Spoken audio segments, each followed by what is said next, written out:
Hey everyone, welcome to another deep dive with me and Erik. This week we're looking at parallel letter frequency, and we're going to be digging into the topics of concurrency and parallelism, which is a word I really struggle to say. It's going to be a deep dive. We're going to be looking at some quite complex stuff and looking at how different languages work with concurrency and parallelism. We're looking at a range of languages: JavaScript, Elixir, Java, C#, Delphi, Rust, probably something else I forgot as well. But it's going to be a really interesting tour. If you've not solved the exercise yet, the idea is that you get a series of strings. They could be short strings or really long strings, like a whole book. And you have to work out how many times each letter appears in that string. So you might get a copy of the Bible and have to work out how many times the letter A appears in there and the letter B appears in there, etc.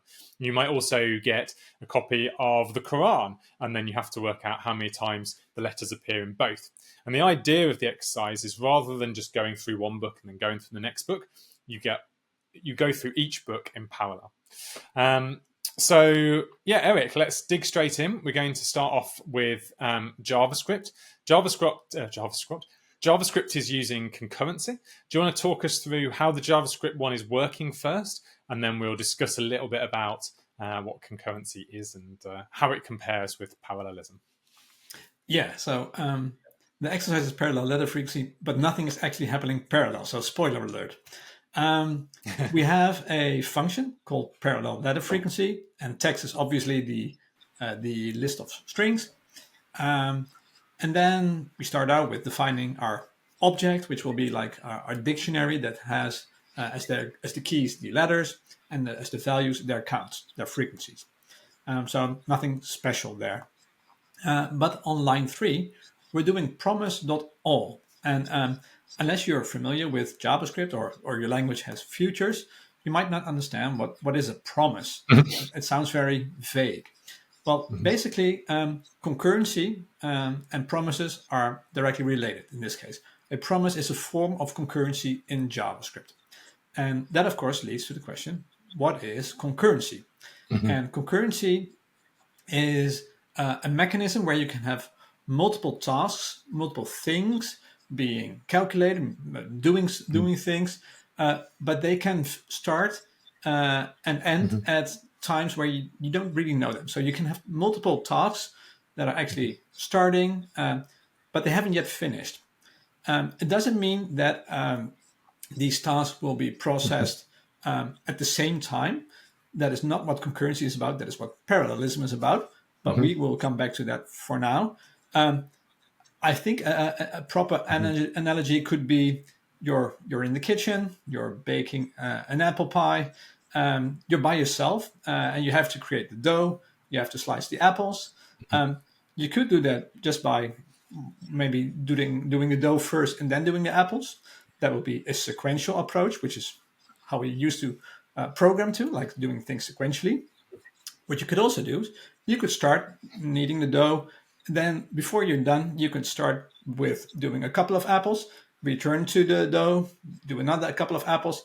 And you can see that you can do actually two things, not at the same time, but like in parallel, I would almost say. And that's where the confusion comes. So our natural language would say we're doing them like after each other, but we're not doing them actually in parallel. You still have to wait for the other thing to finish. So I'm finished slicing that one apple, then I can get back to the dough. But that is concurrency, because they're sort of in a state where they're being done. They're not done yet, but there are multiple things that are being done. So it's not just a single thing. There are multiple things that are ongoing. And that is what concurrency is in programming. So the fact that you can have multiple things starting, but not necessarily finish before starting a new thing. Obviously, you need some way of like knowing when have things actually finished. So that is actually what that promise.all here is doing. It's saying like, I am waiting for all my promises. And the promise is like, I start this task and then give you back an identifier or something like that. An ID or whatever, or a class, I don't know. What the best way is to visualize it for yourself, but you can see it as like maybe a ticket. This is a ticket, and you can check back on me with that ticket, and you can ask me if I'm finished, and maybe I am, maybe I am not, but you can use that ticket to get the status. And then what promise.all will be doing is it will get all those tickets, and it will keep on looping until all of those tickets say, hey, I am done. And that is when you can actually continue. So that line 3 is blocking. Well, JavaScript is not a parallel language, but the thing is, letter frequency returns a promise. So the promise is the thing that will that we start, but it can run concurrently. So we can look into the actual code here for a little bit. So the actual code is actually quite small. So the letter frequency function takes 2 arguments: the frequencies, which is is the dictionary from letter to count, and then the text, which is a single string. And then we do a little bit of shenanigans we convert the text to lowercase, because that is what the exercise expects, all letters to be lowercase. And then we do a regular expression, which we have done in the previous video too. But if you haven't seen that, this is just getting all the letters and is doing that in a Unicode way. So we also support Unicode letters. And then on the left side, we have const and in between square brackets letter. The match function returns an array of multiple things, but we're just interested in the first thing, so the actual letter. So this is basically doing pattern matching just to get the very first element. And then on line 10, we need to increment the count of that letter, and there are basically 2 states. Either we haven't yet seen that letter, which means that frequencies and then between square brackets letter will be null. It will not return anything because there is no value. And that's why we use that little double pipe or trick. So not having found anything will be falsy, which means that the right side of that double pipe or will be executed. So if it's not there, that will be 0. If it is there, that will be the actual value that is in it. And then we say +1 and assign it to the frequency of that letter. So we're basically saying 0 + 1 if it wasn't already there, and existing value +1 if it was already there. So you could write this in different ways, but this is a shorthand, somewhat idiomatic JavaScript way. Yeah, and then on line 12, that's an interesting thing. It's like it's saying resolve, and resolve means, hey, I was doing a lot of work, but it's almost like you're shouting. So you have your ticket, you're putting your ticket in the air. I'm done, I'm done, I'm done. So that anybody that was looking for whether you were done will be immediately notified. Hey, I can see this is now being done. So that's the way that you could look at this. But as I mentioned before, even though this says it is parallel letter frequency, JavaScript is a famously single-threaded language, which means that there is only ever one thing running at the same time. So you can run things concurrently, but that's the same way where we had our chef, where you do things, you do one thing for a little bit, then you switch to another thing for a little bit. And that's actually also how a lot of things on your computer work. It looks like a lot of things are working and being processed in parallel, but in many times, things are just running for a very short amount of time. And if you keep that amount of time short enough, it looks like everything is running at the same time, whereas it probably actually isn't. Mm-hmm.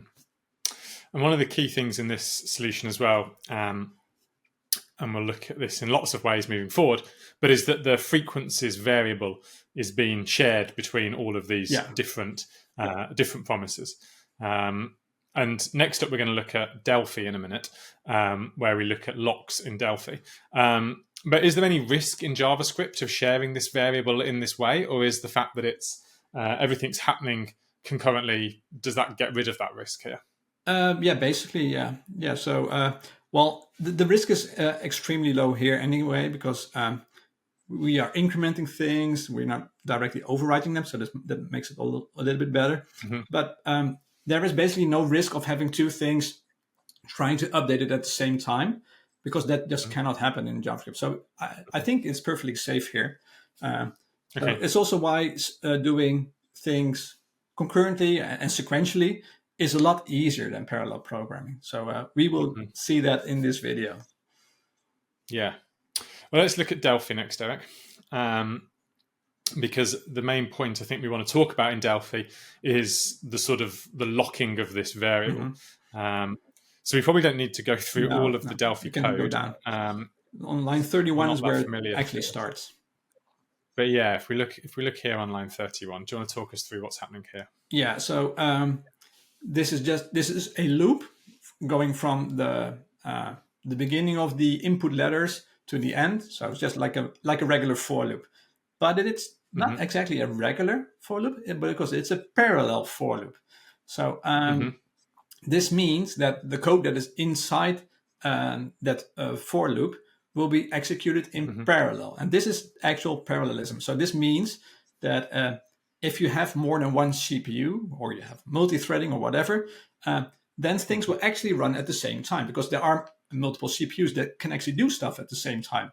So if you just have a single core, which we, like 20 years ago, we only had basically single core CPUs. But nowadays, most people will probably have at least 2 cores and probably more. So you can do things parallel. And that means that if you have such a machine, the underlying runtime will do something to spawn one task on one CPU and another task on the other CPU. And if there are more, of course, it will do more clever stuff. But they are actually running in parallel. So you do get the potential benefits of parallelism, which is that, well, they don't have to wait on each other. So if you have 2 big texts, or you have the Bible and the Quran, you can start processing them in parallel. So they can maybe finish twice as fast. That's the optimal case, of course, if you have 2 cores. It's usually a little less. But in theory, you can get a speed up times the number of CPU cores that you have. But there are, of course, issues. So yeah, tell us about where those issues are, Erik. Okay, so we sort of mentioned this in the JavaScript one, where you mentioned that that it is safe, but we are now having a shared resource, which is the frequencies dictionary, that could potentially be updated at the same time. So you could have one thread say, hey, set this value to 2, and another say, hey, well, a parallel process, I'm saying thread. They don't have to be threads, but you could have 2 different processes trying to update the value to different values. So who wins? Well, the last one wins, but the first one wouldn't know. So you want to guard against this situation. And you might think, how likely is it that they're updating at the same time? Well, once you're doing parallelism and you do a lot of updating, this becomes incredibly common. And you absolutely want to guard against this, because you will get unexpected results and you will have a very, very bad time trying to debug this stuff. Debugging parallelism is hard. So trying get everything right before you have to do the debugging is absolutely great for your sanity. So how do you prevent 2 things from updating the same shared resource? Well, one way in which you can do that is by locking. And locking is a mechanism where you have, there's an object where you can say, hey, give me exclusive access to this resource. And that lock is often called a mutex, which is specific, or it's a monitor. And they're basically sort of the same. You don't need to especially know how it works. Just the fact that you can request exclusive access to a resource. And when you're granted it, then you can do your updating. So on line 39, it says tmonitor.enter. That's basically us requesting exclusive access to the dict object. So that's our dictionary with the frequencies. So once that function has returned, it means we do have now exclusive access. So we can just do our updating. So there is nothing there that is special, but we do have a try finally.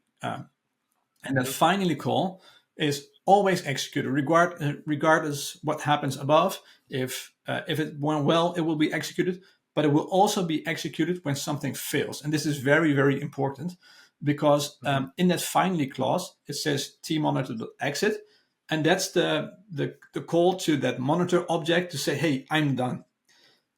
Suppose that you didn't have to try finally, you just had tmonitor.exit at the end, but something failed. So you crashed, an exception was thrown. I don't know what your code did that failed, but that tmonitor.exit thing would not be called.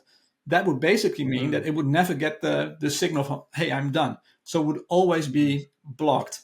And then any other process that was trying to request access would be waiting forever. So you get a deadlock. And that's what you try to prevent.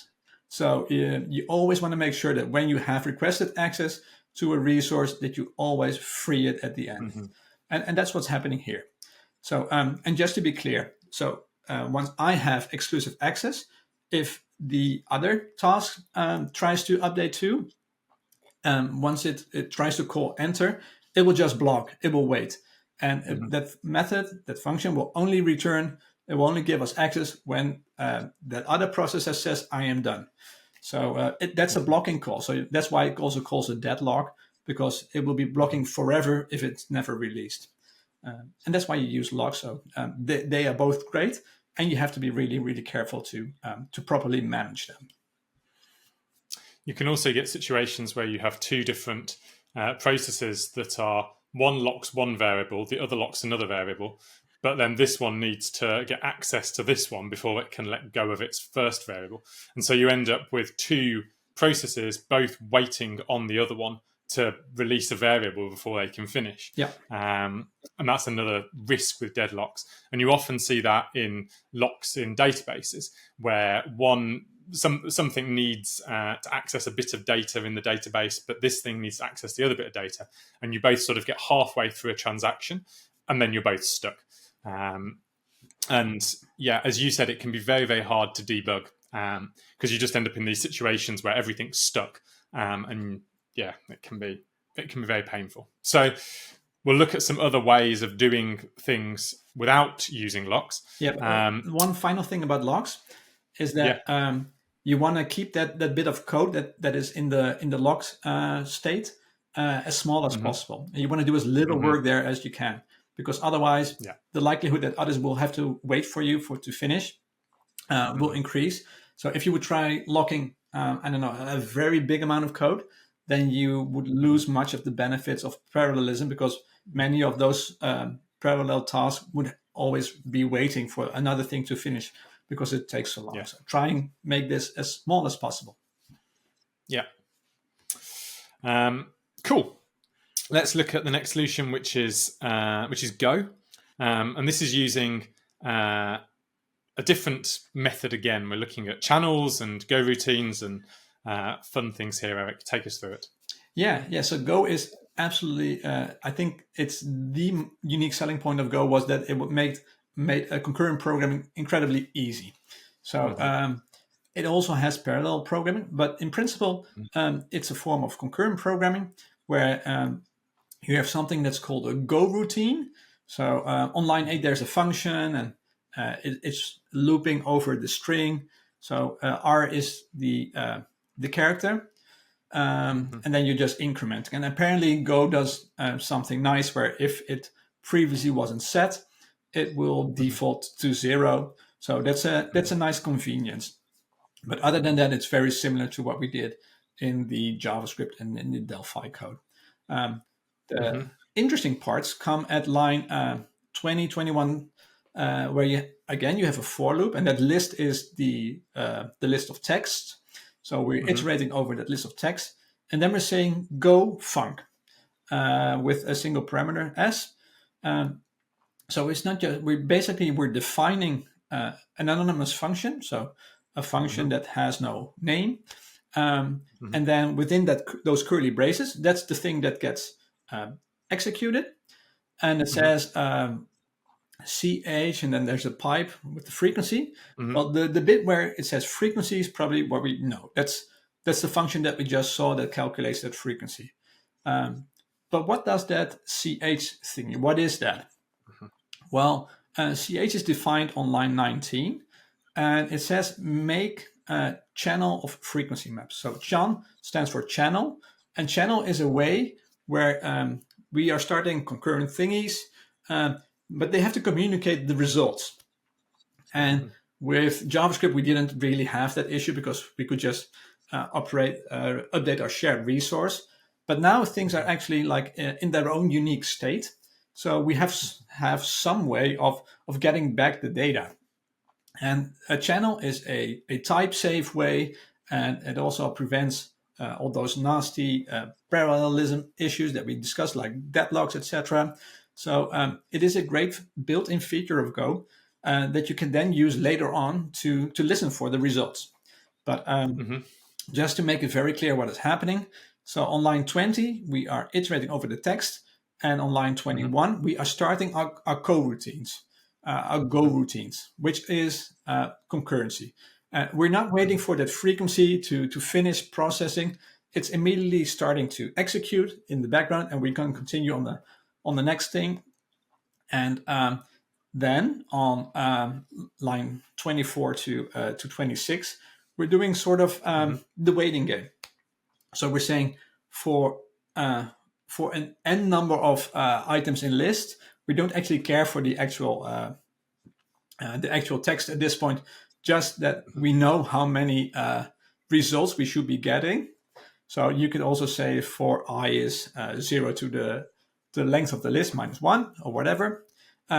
So then you have range, and then again we have that little pipe to the left, the arrow to the left. So we're saying this time we're trying to get data out of the channel. So previously we sent data into the channel from our Go routine. Now we're reading data out of the channel. And because the channel is typed as returning, communicating things of type frequency map, which is a mapping of characters to integers, we can just iterate over them on line 25. We're saying letter count. So we're back in regular iterative imperative world here. So the trick is that we are reading from the channel, and we are reading from the channel as many times as we've created Go routines to write to the channel. So we're sort of assuming that everything will be fine here, and it will, because there is no real chance of anything breaking. But channels are the key thing together with Go routines. So Go routines are actually they run in parallel. So but we don't have to lock anything, and that's because the channel is all doing that for us. And that's one of the things that makes it so easy to work with concurrency and parallelism in Go. And so we just have this one channel, and this almost acts like a queue of values that comes back out. Yeah. So we've got one channel. These Go functions could be, Go routines could be almost queuing up multiple things in that channel that are finished. Yeah. And then each one just gets read off here and used. Cool. Really nice, nice, clean way of doing it, isn't it? It is. And so I guess the key thing just to take in your head here is, rather than passing something in and having the shared value that we're using, we're now forgetting about any shared state, having everything working independently, getting the values out, and then doing something and just combining those back up at the end, basically. Cool. Let's move on then to Java, Erik.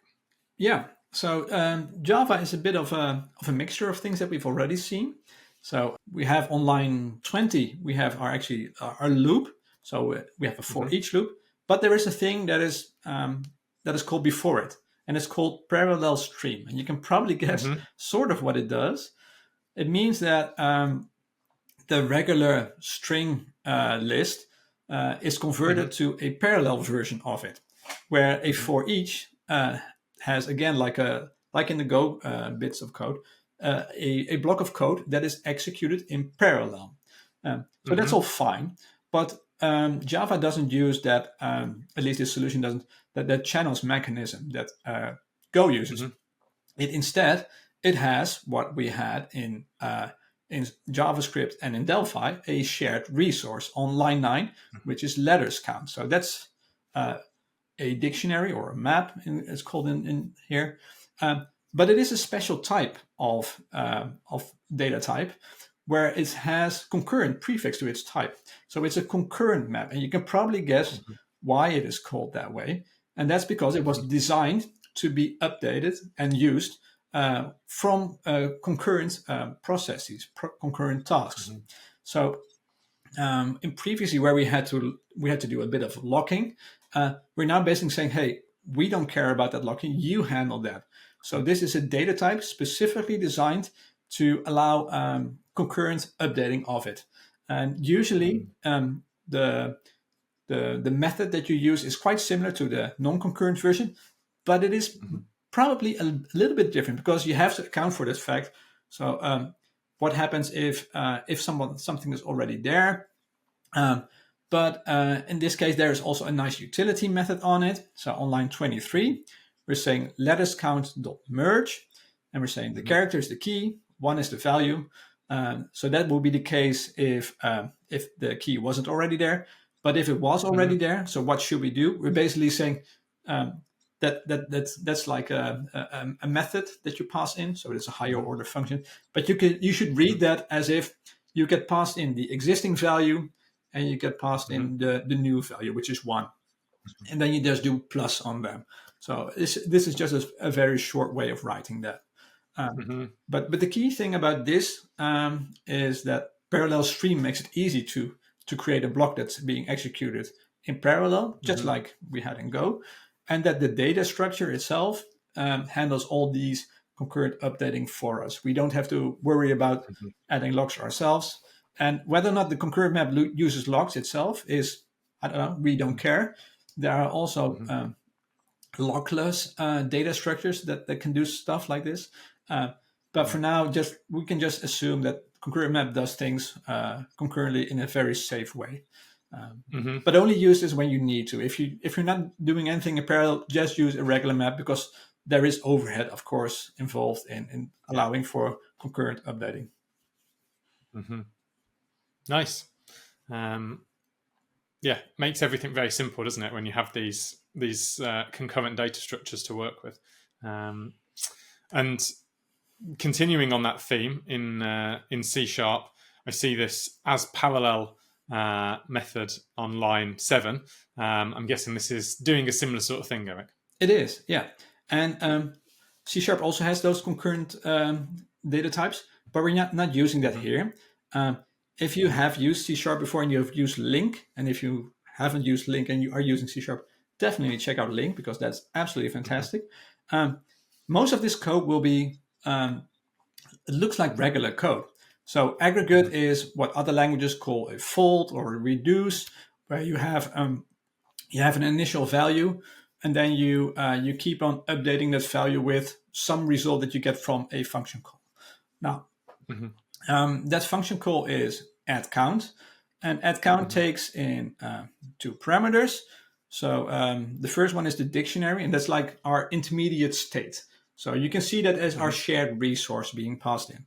And the second one is the text. And then within that loop, we can just update the dictionary as if it was a regular dictionary. We don't care. The code is a bit different than the other language, but that's just how the language is implemented. It's still incrementing that count for a letter using a little bit of link. And then return the dictionary. The fun thing about this solution is that it is so integrating so nicely with what people already know.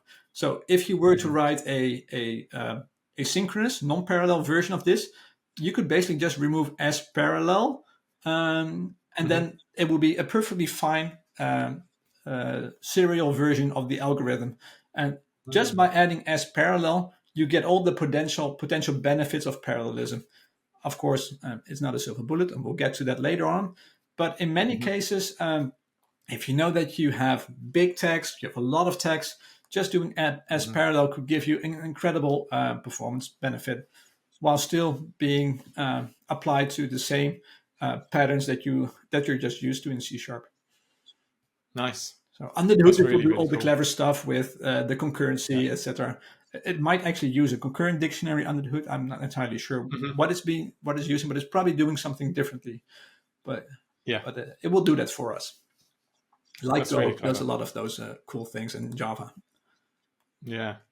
The idea, though, that it can do all of that without you even having to think about the concurrent types or, about not being able to share the memory like in the Go routines, like that's it's slightly scary, but very powerful at the same time.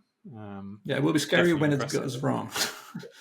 Yeah, exactly. And you've got no idea why or where. You get very weird stack traces that you can't figure out. Yeah, exactly. Yeah. Okay, cool. So we're going to look at a couple of solutions next in Elixir. Yeah. This first one is Brian Underwood's Cheerful Stoics. And yeah, Erik, talk us through this one. There's quite a lot of syntax here, probably, and things in this top function for people who aren't familiar with it. But we can break it down and understand it. Don't worry about the syntax. Basically, it looks a lot like the previous one where you had as parallel and the Java one. In this case, you have a function task.async stream that takes in the text, and then there are things to do. Basically, it will call the text frequencies function. So that's what that colon text frequencies is. So that's the function to convert the text to the frequency map. But it has more parameters. So you can see it has max concurrency. So that means how many different processes can there be running concurrently. And that's actually part of the test suite. So you get passed in the number of workers that you should be using. Interestingly, there's also an ordered false. We haven't yet talked about this, but with parallelism, one of the things that is really hard to deal with is the fact that the order in which things get returned is not fixed. It can be completely random. So you might, at one time, we had our example with those two books that we were analyzing. It could be the first book that is finished first at one run, but it could be the second one in another run. So you can't depend on the order. But Elixir does have an option to sort of have Elixir handle all that. So then you can say ordered is true. But for our frequencies, it doesn't matter which one finishes first because we are incrementing things anyway. So we're doing addition only. But if you would do a combination of addition and subtraction, etc., and maybe multiplication and division, I don't know, whatever, those things can become really, really, really important for you to deal with. So this is sort of like an ideal case where we can sort of make use of the fact that it's very easy to combine all these results, but it might not always be the case. So when you're dealing with parallelism, always be aware of the fact that things can finish at different times in different runs. So the order in which things finish isn't guaranteed. And if you want to have a fun little demo, try writing to the console in parallel for a number of things and see what the output is. You'll get very fun results. Yeah. Okay, and then then you go. I was going to say So we're I guess running this as a stream, are we? It's creating a stream. Yeah, it's creating a stream, and then does that finishes and is this block then being run on each element, or is this where's this actually run, this enum reduce bit? Yeah, that's running at the end. So when you get all these, so maybe people that watch this video have heard of MapReduce, and it's like it sounds fancy, but it's really, really simple. So you're doing what we are doing here. So you have a lot of inputs, but they can all be analyzed independently. So we can analyze those two books completely independently because there is no shared state. So that's the mapping bit. So you have all your inputs and you can transform them. And in this case, we're transforming strings into frequency maps. And then you have the reduce bit because you have all these individual results that you want to combine into a single result. It could also be another list, but in this case, we just want to return a single frequency map. So that's why it's called mapping reducing, because reducing means taking a list of things and combining them into a single value. And that is also the exact pattern that's being used here. So once that async stream has finished, everything has been calculated, Elixir has done all its magic under the hood, then you're doing reduce. And in the reduce, you see that percentage curly braces, that's our map, that's our object. The second thing is doing pattern matching. So it's trying to get the result of the async stream processing. You see the colon OK. That actually indicates that it could also be something else. It could actually fail. Of course, this is parallelism. Many things can and will fail. So it's always very good to explicitly handle error cases. In this case, you will get an error because Elixir would find that there isn't anything handling the error case, so that's very nice. But we are for now only interested in the correct case. And then you have that result, and that result is what we call accumulator value. It's like the dictionary that we have in C#, that global dictionary almost, although it isn't really global. That's the key. That we are updating, that thing that is keeping track of all the frequencies that we've found so far. And then we have another reduce, but this isn't actually part of the map reduce bit. This is just implementation. And this is just to update that shared frequencies map with some nice nifty syntactic sugar to increment. So line 4 map.update, it says in the result dictionary, update the value where the key is character, so that's the letter, to the count. And then that third argument the fourth argument is the same where you had with Java. What do you do when the value is already there? And in this case, that's %1. You should read as the current value plus count. So that's an anonymous function. We don't go into detail with that, but that inner reduce is just updating that map. And then the text frequencies I think we can safely ignore. But you have more, very cool. You have more things that you can work with in Elixir. Elixir is great at doing these concurrent things. Nice. Very cool. And this is using async stream. How do streams differ from the other things that we've seen? Is that just a different name for the same thing, or is there something unique about streams? Well, streams are, I don't know if it's by definition, but they're usually lazy. And it means that you can start working with them one item at a time. So you don't, if you have a stream, you can have an infinite stream, and you can just take the first 2 characters.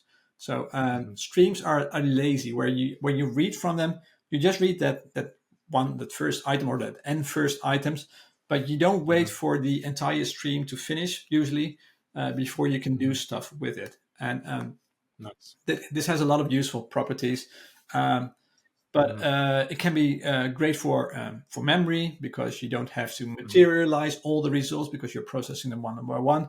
And in this case, you could imagine like we don't have to allocate all those individual end results. We can start reducing once we get our results back. I'm not entirely sure that is how it works here, but I'm not entirely sure how the implementation works. But in theory, it could start already doing the reducing once it gets its first value back, so that it's already like being prepared for the rest of the results, because it is independent, of course. That's really cool. Yeah. But you couldn't do it if it was ordered. So if it was ordered, you would have to wait for everything to be finished. So I am assuming this... Or at least, I guess, for the first 2 to be finished. Yeah. Oh, yeah. Yeah, it's true.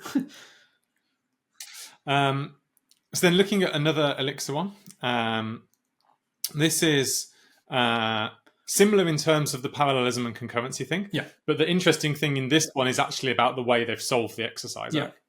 So they were like, what if we, with our example of those 2 famous books, what if we just get passed in 2 books? Would we be just using 2 workers to process them?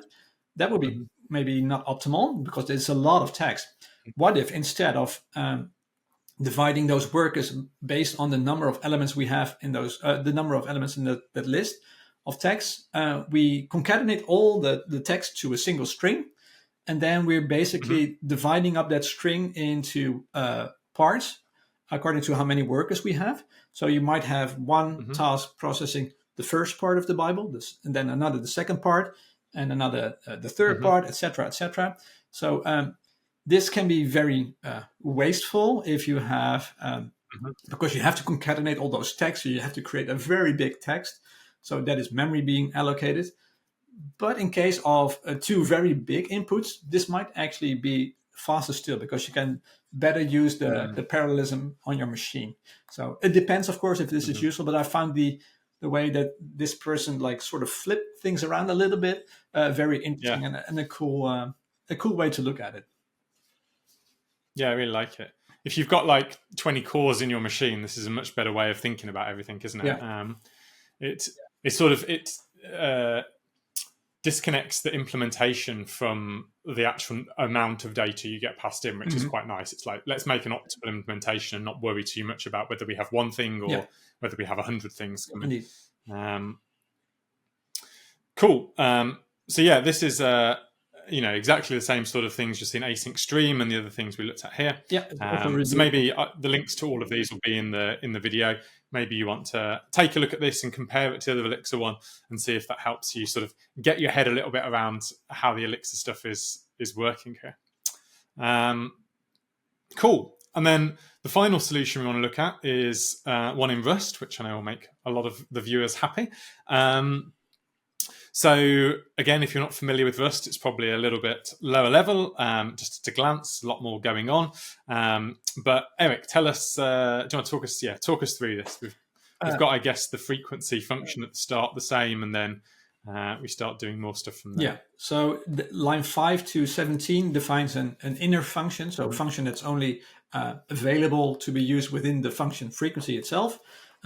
Which is actually quite a functional thing to do. So I always like that Rust actually has a functional core, but let's just ignore that. It just takes in the text, the string, a slice in this case, and returns a map from characters to a number of characters. The interesting part about this solution is that this person has really thought through performance. So parallelism can be great, but it can actually also be detrimental to your performance. Might be counter to your expectations, but if you have just a couple of texts, there is overhead in starting up all these processes and keeping track of them. And they have some initials, they have some state, so something has to manage them and look at when they're done, etc. So there is overhead. And what this person did is like to special case a couple of cases. So if there are 0 characters, 0 strings, 0 text, just return an empty hash map. That's an obvious special case. And actually, you see stuff like this in languages runtime. So you might think that it's all very nice, but you see all these special cases for performance. You see them all over the place in like a Java runtime or a C# runtime. This is very common. Maybe less common in our own code, but this person actually has thought that through. And then on line 22, it says if there are less than 500, I think that those are characters n. So it says just do it like regular, like a sequential version. So not parallel. Just count everything that's in the input, and this accounts for the fact that the less amount of work that needs to be done, the more overhead parallelism will give you. So if you have a very big workload, parallelism is likely to give you a lot of benefits. But if you have a small workload, it will absolutely be possible that just doing it in a sequential way might be faster than doing it in a parallel way. So always measure. And then, of course, if it is big enough, then that person is doing something like what we did in the other languages. It's spawning on line 26. So that's starting something in the background. So it's counting all those things, and then in the end, it's merging them. It's a little bit more syntax than the other languages, but it's doing the same thing basically. But the key thing is that this person has recognized the fact that depending on which input you get, parallelism might not be the optimal solution. Yeah, very cool. So I think that covers all of the solutions that we were going to look at, Erik. Is there anything else you sort of want to just touch on in general about this concurrency versus parallelism thing? I mean, every language is different. I guess you need to look at your language and understand what the options are and read up on that. But in terms of general thoughts, Erik, anything you want to add on this? Just that you see many. This used to not be really as big a thing as it is right now, and this is mostly because of Moore's law, where previously we could just say every 2 years we get much faster CPUs, but at some point that stopped being true, and the only thing that we could do was to add more cores, and to still get more performance gains, we had to become better at parallelization, and that's also why some older languages don't do this very well because there was no need. But you can see this becoming a key part of any new languages almost, and it will be retroactively added to a lot of other languages. It definitely helped Go become a very big language because it was such a unique way where you could do concurrency in a very easy bit of code. And I also want to mention that you mentioned that languages differ. We haven't talked about threads necessarily. So that was in the old days, people would start threads, and those are an operating system specific thing. So a thread is like its unique little process, and they can run in parallel if your OS has multiple cores. If your CPU has multiple cores, and your OS supports that, which all of them do, of course. But you also have a thing that's called green threads. And those are threads, in quotes, because they're not managed by the operating system. They are managed by a library or a runtime, preferably. And that's the way with Go, for example. The things that Go starts, and also with Elixir and Erlang, the things that they start up as processes, they look like threads from a superficial standpoint, but they aren't. And they are managing that themselves. Under the hood, they will probably still rely on threads because that's a fundamental part of the operating system. But you can think of them as a lightweight threads. So that's why they're called something green threads. They're easy to use. Java is adding them to the runtime too. So some older languages are still adding those features. But it's when you try to do parallelism, that is one of the things that you really should be looking into. Does my language just rely on operating system threads, or do we have some form of green threads? Because the latter is, for example, why there can be massive parallelism in an Erlang process, in an Erlang application. So, and same with Go. But that's one thing that I'd like to mention. So if you want to make use of your CPU, you want to learn about parallelism, if you want to get the best of performance, you always have to measure. So it's not always the best option, but definitely getting parallelism under your belt is very important, and it will become more important as we go further along in this multi-core age. Yeah. I think as well, if you've got languages that historically haven't had good support for multi-threading or for parallelism, you can find that a lot of the libraries out there and things don't support it very well. So I know in Ruby is traditionally always run on a single thread, and now we're looking at ways of changing that, but there's no library support. Like all of the libraries are all still single threaded, and I think you can get yourself into situations where even if the code you're trying to write is very very modern in terms of parallelization, it can be hard if all of your library support historically isn't. So that's one of the reasons, it's no coincidence that Go, Elixir and Rust are three of the languages you chose to highlight here, Erik, which are all languages that are very new, that have had this thought about from day one. Okay, awesome. Thank you very much, Erik, for taking us on that little journey. I hope that was interesting to everyone watching. Please, as always, leave a comment, share your solutions, tell us what your favorite languages are to do this in and why. I think it's a really interesting topic, and I definitely recommend going exploring a few different languages because I feel like there's a lot to learn, a lot to dig into. And I think this is quite fun stuff to be thinking about, especially if you've got benchmarking tests and other things you can run. It's definitely somewhere where it's worth benchmarking different solutions against each other and actually looking at the effect that that parallelism has. Thanks for watching. Look forward to seeing you in the next one of our videos. Bye for now.